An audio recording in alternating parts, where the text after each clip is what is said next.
It is my singular privilege as your civilian president to address for the 8th time the August House at the beginning of another parliamentary year. This moment marks not only the continuation of our democratic journey, but also provides us with an opportunity to review our progress and reaffirm our commitment to building a better future for Pakistan.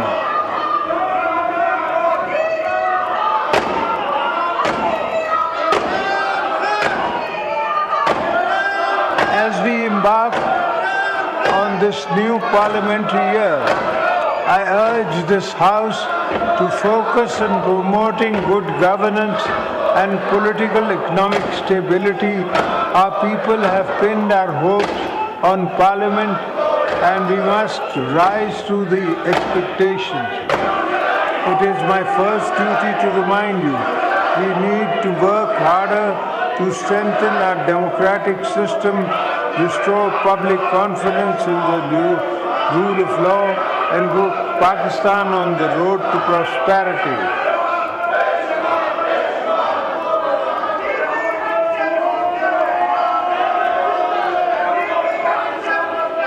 I would like to appreciate the government's efforts putting the country on a positive path to economic growth.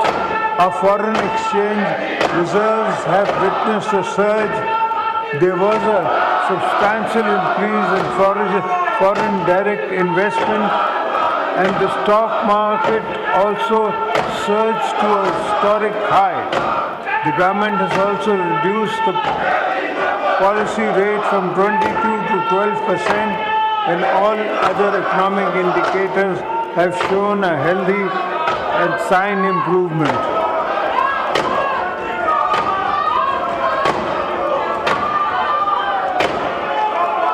Honorable members, you are aware the population dynamics of our country have changed.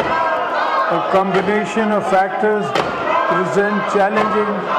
We must address the high rate of our population growth along with strategic drift in our administrative machinery has increased governance issues manifold. It is my considered opinion that this House should take this responsibility seriously and play its role in rail and reset our governance and service delivery outcomes.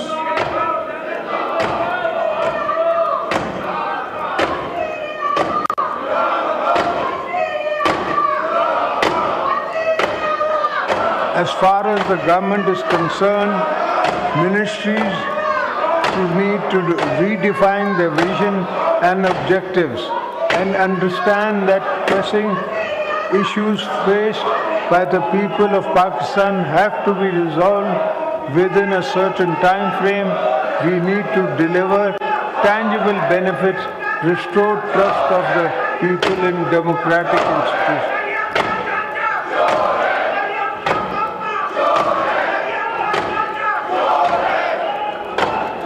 Democracy needs and give and take.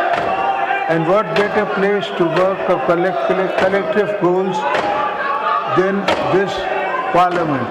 As elected representatives, your function is role models for the nation. As you go about your parliamentary business, think beyond narrow goals.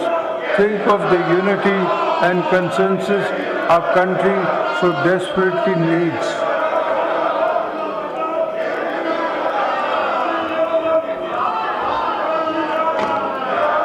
I would urge all you to empower our people, make decisions of national importance with consensus, encourage domestic, international investment for economic growth and job creation, foster social economic justice and ensure fairness and transparency in our system.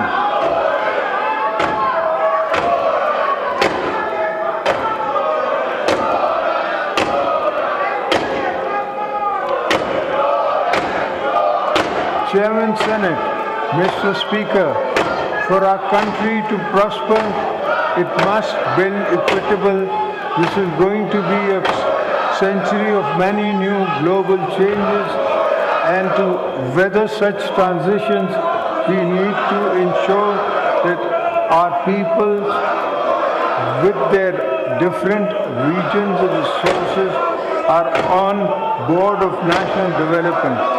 It is my firm belief that a strong Pakistan is one where fruits of progress and development are equally shared by all its provinces and citizens.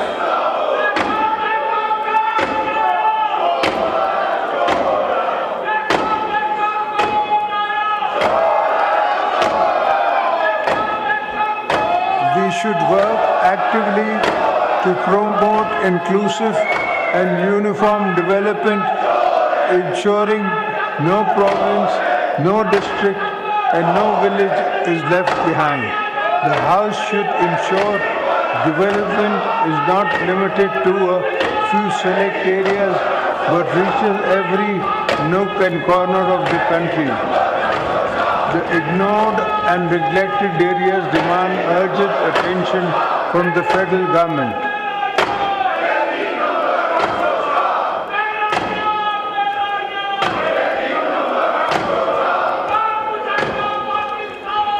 We also need